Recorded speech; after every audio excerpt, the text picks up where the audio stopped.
You haven't been at Aston very long, and you come, year. you come from Nissan, which was Yes.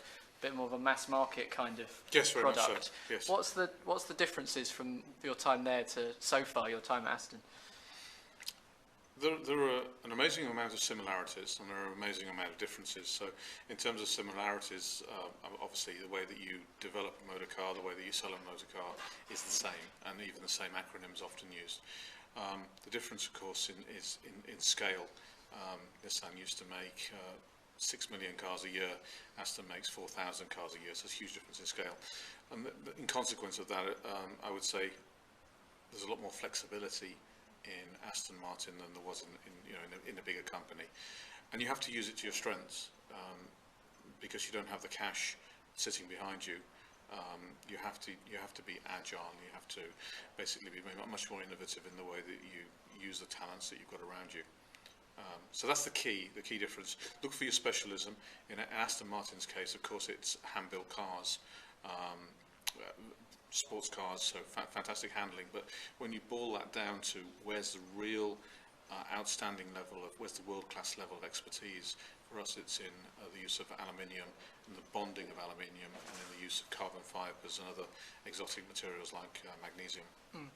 What's your, without giving away all the secrets, but how do you intend to, innovate now you're Aston and ensure that it lasts maybe for another 100 years? Well, that's when, in fact, our 6-year plan, we actually call it the second century plan, because we've been around for 102 years and we're in our second century. I think it's really, of course, there's a level of you need the investment to bring the new cars.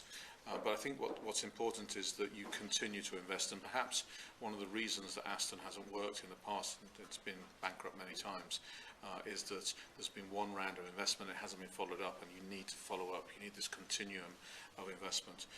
And you need to invest in what's important to you. For us, as I said, it's basically all about specialism in bonding cars together. We don't weld our cars, we bond them.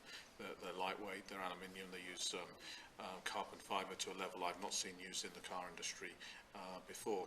And I think that's where you innovate, is when you know what you are, when you focus your investment, you don't try to change your level of expertise. We're going to stick by making basically 7,000 sports cars every year, but we're going to do it with a continuum of investment and looking at new markets. And of course, one of those really important new markets for us is China. Yeah, onto that. So yes, obviously we're here to talk about China. We've actually just recently, last week, we took 40 very small businesses to China to introduce them to the market. So do you want to talk about the partnership you've done and what's your advice for doing business with the Chinese? I think I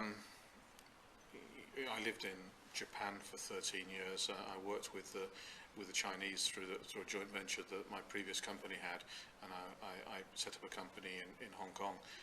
I think the most important thing when you're working in Asia and China specifically is to understand your customers. The behaviour of the customers, the expectation of the customers is different from here.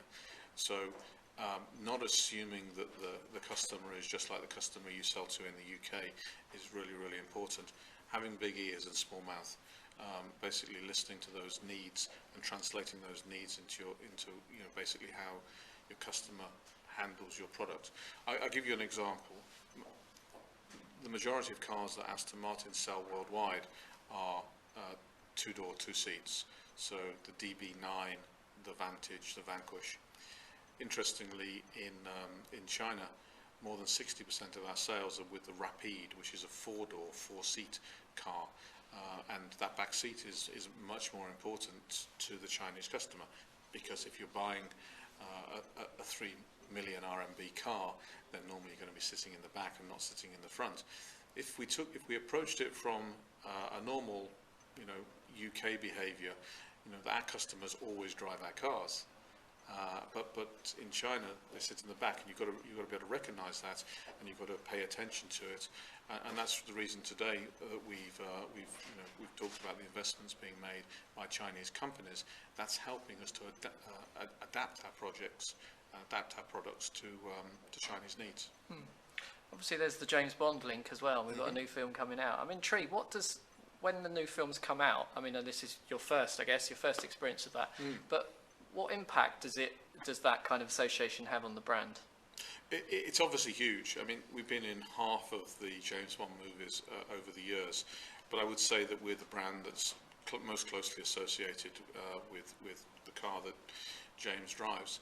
And as you go around the world, you have this instant recognition that Aston Martin equals James Bond or James Bond equals Aston Martin. So it's really important for that upper funnel, what we call the purchasing funnel. So the aided awareness of Aston Martin as a brand is really, really high.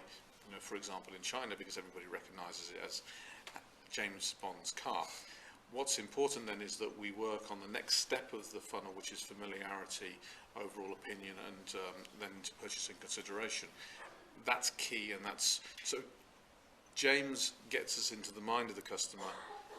As sales and marketing then need to get us down the chain and obviously move people into considering buying.